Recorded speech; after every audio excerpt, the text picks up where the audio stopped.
Welcome to my YouTube channel the king lady. ഇന്ന് ഞാൻ ചെയ്യാൻ പോകുന്നത് ഞാൻ 2024 റീസെൻ്റായിട്ട് വായിച്ച കുറച്ച് ബുക്കുകളുടെ റിവ്യൂ പറയാനാണ്. ഒരുപാട് ആദ്യത്തെ കഥ വിവരിച്ച് പറയണമെന്ന് ഞാൻ ആഗ്രഹിക്കുന്നില്ല, കാരണം വായിച്ച് തന്നെ അറിയേണ്ടതാണ് ഇതെല്ലാം. ഇതിൽ എനിക്ക് ഏറ്റവും ഇഷ്ടപ്പെട്ട ബുക്ക് ഏറ്റവും പ്രിയപ്പെട്ട എന്നോട് എന്നുള്ള ബുക്കാണ്. അതെന്നെ കുറേ മോട്ടിവേറ്റ് ചെയ്തിട്ടുണ്ട്. ഫസ്റ്റ് ബുക്ക് ജോസഫ് അന്നംകുട്ടി ജോസിൻ്റെ സ്നേഹം കാമം ഭ്രാന്ത് എന്ന ബുക്കാണ്. ഇതാണ് ഞാൻ ആദ്യമായിട്ട് ഈ ഇയറിൽ വായിച്ചിട്ടുള്ള ബുക്ക്. ഇതിൽ ഒരുപാട് സ്നേഹത്തെക്കുറിച്ച് ഒരുപാട് പറയുന്നുണ്ട്, പ്രണയത്തെക്കുറിച്ചും അതേപോലെ അച്ഛനോട് മക്കൾക്കുള്ള സ്നേഹത്തെക്കുറിച്ചും അമ്മയുടെ വൈകാരികമായിട്ടുള്ളൊരു പ്രണയത്തെക്കുറിച്ചും അങ്ങനെ പലതും പറയുന്നുണ്ട്. ഇതിൽ 15 ചാപ്റ്ററുകളിൽ 15 സ്റ്റോറികളാണുള്ളത്. ഇതിൽ ഓരോ സ്റ്റോറിയും ഭയങ്കര ഒരു പുതിയൊരു രീതിയിലാണ് പറഞ്ഞിട്ടുള്ളത്. ഇതിലെ മണം എന്ന് പറഞ്ഞ സ്റ്റോറി എനിക്ക് ഏറ്റവും ഇഷ്ടപ്പെട്ട ഒരു സ്റ്റോറിയാണ്. കാരണം ഫുഡിനെ കുറിച്ച് അതേപോലെ പണ്ടത്തെ ഫ്രണ്ട്ഷിപ്പിനെ കുറിച്ചൊക്കെ ഒരുപാട് പറയുന്നൊരു സ്റ്റോറിയാണിത്. ഇതിൻ്റെ പേര് കേൾക്കുമ്പോൾ ഉണ്ടാകുന്ന കൗതുകത്തിനേക്കാളും ഇത് വായിച്ചറിയുമ്പോൾ അടിപൊളി ഒരു ബുക്കാണെന്ന് എനിക്ക് തോന്നിയിട്ടുണ്ട്. Smells have a stronger link to memory and emotion than any of the other sense. ഈ ബുക്ക് എന്തായാലും ഒരു മസ്റ്റ് ട്രൈ ബുക്കാണ്. എന്തായാലും ഒരു ജീവിതത്തിൽ ഒരു വട്ടമെങ്കിലും ഈ ബുക്കൊന്ന് വായിക്കുന്നത് നന്നായിരിക്കും. രണ്ടാമത്തെ ബുക്ക് ബഷീറിൻ്റെ പ്രേമലേഖനാണ്. ഇതിൽ പ്രണയത്തിനെ കുറിച്ചാണ് ഒരുപാട് പറയുന്നത്. സാറാമ്മയോട് കേശവൻ നായർക്കുള്ള അതിമനോഹരമായ ഒരു പ്രണയ കാവ്യമാണിത്.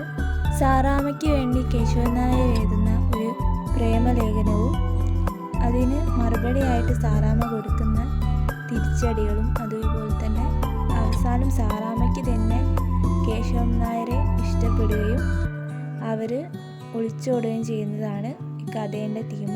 ബഷീറിൻ്റെ എല്ലാ ബുക്കുകളും പോലെ തന്നെ ഇതിലും ഒരുപാടധികം ഹാസ്യവൽക്കരിച്ചിട്ടാണ് എല്ലാം എഴുതിയിട്ടുള്ളത്. അതുകൊണ്ട് തന്നെ വായിക്കാൻ നല്ല രസമായിരുന്നു. അടുത്തത് നിമ്ന വിജയിൻ്റെ ഏറ്റവും പ്രിയപ്പെട്ട എന്നോട് എന്നുള്ള പുസ്തകമാണ്. ഈ വർഷം ഞാൻ വായിച്ചതിൽ ഏറ്റവും ഇഷ്ടപ്പെട്ട പുസ്തകം ഇത് തന്നെയാണ്. ഇതെന്നെ ഒരുപാട് മോട്ടിവേറ്റ് ചെയ്തിട്ടുണ്ട്. അതേപോലെ തന്നെ ഇതിൽ സ്ത്രീകൾക്ക് കൂടുതൽ ഇമ്പോർട്ടൻസ് നൽകുന്ന ക്യാരക്ടേഴ്സാണ് ഉള്ളത്. അതിഥി എന്ന പെൺകുട്ടികളുടെ ജീവിതത്തിൽ നടക്കുന്ന ഒരുപാട് കാര്യങ്ങളാണ് ഇതിൽ പറയുന്നത്. പക്ഷേ ഇതിൽ നിന്ന് ഏറ്റവും എനിക്ക് ഇഷ്ടപ്പെട്ടൊരു തോട്ട് എന്ന് വെച്ചാൽ if you have a ability to love yourself first. ഇതെന്നെ ഒരുപാട് മോട്ടിവേറ്റ് ചെയ്തിട്ടുണ്ട്.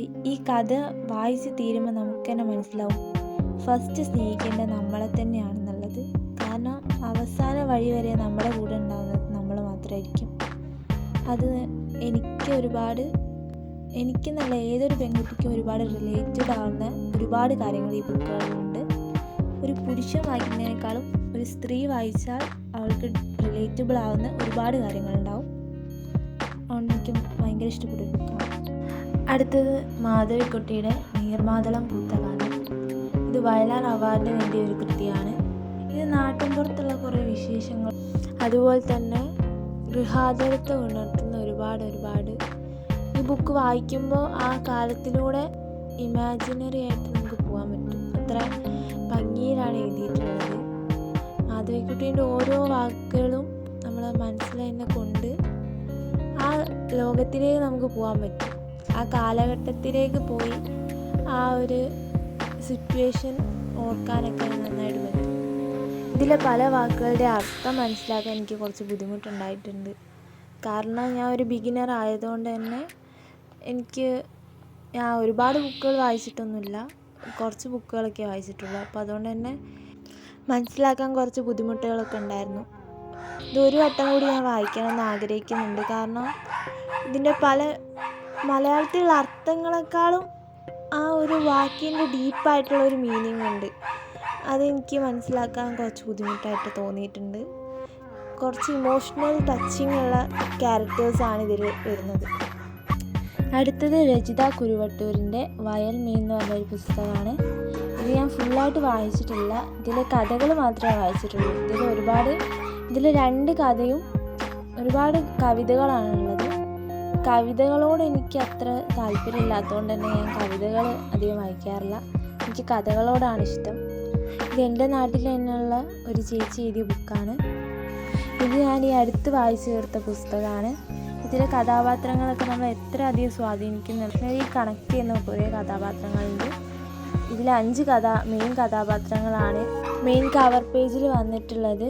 അതിൽ റാം, ആനന്ദി, പാട്ടി, രേഷ്മ, വെട്രി, ഇവരെ കൂടാതെ മെയിനായിട്ടുള്ള വേറൊരു കഥാപാത്രം കൂടി ഉണ്ട് ഈ കഥയിൽ. ഇതൊരു കഥയേക്കാൾ കൂടുതൽ ഒരു സിനിമയുടെ ത്രില്ലോടുകൂടി വായിക്കാൻ പറ്റുന്നൊരു സ്റ്റോറിയാണ്. ഒരുപാട് ട്വിസ്റ്റുകളും അതേപോലെ തന്നെ ഒരു ഇമോഷണൽ കണക്ഷൻസും ഈ കഥാപാത്രങ്ങളോട് എല്ലാവരോടും നമുക്ക് വരും. ഈ വീഡിയോ ഇഷ്ടപ്പെട്ടെങ്കിൽ like, share, subscribe, also comment.